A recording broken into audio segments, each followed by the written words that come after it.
Alright, what's up folks, it's me BaRKy and I'm here with another mod for Rimworld Alpha 17, and this is the preset filtered zones mod. And what this allows you to do is create zones that have already been set for you. So if you go into the zone area over here, and you can see straight away there is the normal stockpile zone and dumping zone, which are effectively the same things. You now get an extra few which are also the same thing, but they're just preset with different values, which is really cool because it allows newbies to kind of have a shortcut into doing things. I think this is an awesome mod. It's very newbie friendly. So I've set up a little world over here with a few items over here, not everything in the game, but I'm gonna go ahead and put down all the zones like so, and you can see they have their colors set already. We can take a look exactly what they contain now. Okay, so we have the meal stockpile, the medicine stockpile, the meat stockpile, the veg stockpile, the joy stockpile, the animal stockpile, and the outdoor stockpile. And this is obviously carcasses and stuff, so I may as well get a few dead animals while they go ahead and do this. So as you can see, they're going to haul. I've set up a few different items so they'll haul them into the right places. I have not edited these zones at all. They are actually taking them into the zones by themselves. So you can see we have the meals here, and straight away you can see meal stockpile. This is great. This actually allows you to create a freezer really quickly because you can just put this down and then put this down next to it. It's really awesome, and I think a big problem with newbies is that they kind of get confused on the whole freezer aspect of the game, and that's a big part of the early game in that they don't actually know what to do. So this will help them a lot.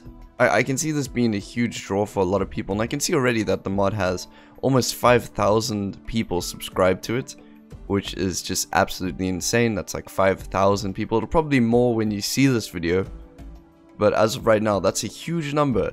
And it has not been on the workshop for that long either. So this is huge. So I want to go through what every single zone contains, just so you can get an idea if you want to use this mod or not, because it can be a little bit confusing for people. For me at least, when I see meal stockpile, it doesn't always mean everything that I would consider a meal. Also, mods don't really work with this, unfortunately, which is a shame. So if we go into the meal stockpile, which is the first one, you'll see it has foods on that so-so sign. I don't actually know what this is called, like a tilde sign. And then it has the fine meal, lavish meal, nutrient paste meal, but not packaged survival meal, and simple meal and pemmican. Now some people might not be happy with that because to me, packaged survival meal should go into this area, but I can also understand that you want to keep it as a fridge. So next up we have the medicine stockpile, and that will obviously include all the medicine in the medicine tab, which is really nice. And after that we have the meat stockpile, and that has the raw food meat in it. And this is just all of them except for human meat and insect meat, which you can see I actually separated over here. And after that we have the veg stockpile, which is sort of similar to the meat stockpile, just kind of in reverse. Okay, so it just includes the vegetarian tab. That's interesting. And ambrosia. I guess you can eat ambrosia. I didn't actually see that when I was first testing this mod out. That's interesting. Alright, and then we have the joy stockpile. Let me just close this quickly because it has nothing to do with that. And you can see it has most of the drugs, but not luciferium or peneoxcyline, which is a shame. And then some foods, I'm assuming it's chocolate. Yeah, it's chocolate. Alright.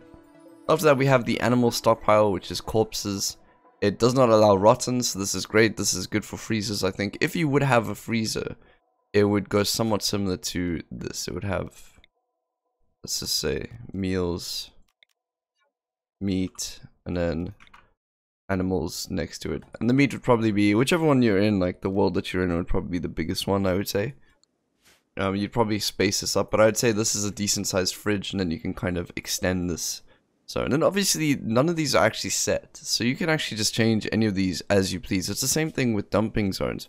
So if I put down a dumping zone, and I'm not sure if many people have noticed this, but this is just a stockpile that has been set for you.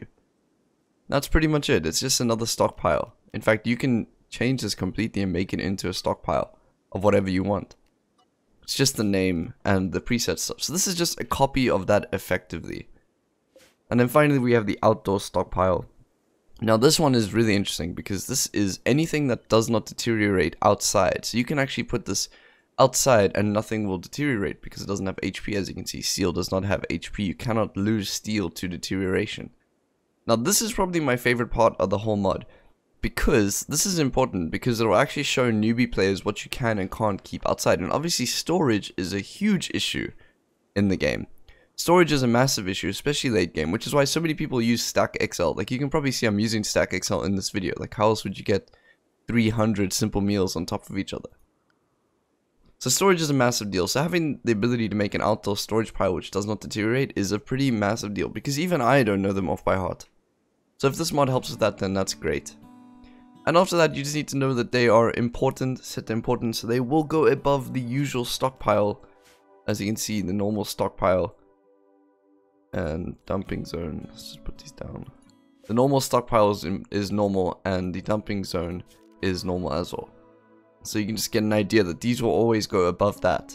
And obviously you can set it yourself over here. Anyways, that's the mod. I think it's awesome. I don't know if it should be in the base game. But it's not like it would do any harm if it was. I think it's good for newbies. So if you're a newbie, I would definitely recommend picking this mod up. But then actually going into the details of what every single storage zone has. That's important. Anyways, thank you guys very much for watching. I will see you all tomorrow. I hope you guys are having an amazing day. Cheers. Hey you! Thanks so much for making it to the end of my video. I really appreciate it. Editing videos is both my hobby and my passion, and with that in mind, I've decided to open up a Patreon if you'd like to support me besides in the amazing ways that my subscribers already usually do. I've got loads of perks and benefits, including having your own personally custom-made colonist, being one of my default colonists in the mod showcases, special roles on Discord, joining me while I stream, monthly Q&As and podcasts. I've got it all. Come take a look. All support is always appreciated, monetarily or not. If you're a subscriber, then be sure to hit the little bell over here to always be up to date with videos I push out, and head over to the Discord if you ever want to have a deep and meaningful chat with me. And last but not least, I hope you're having an amazing day.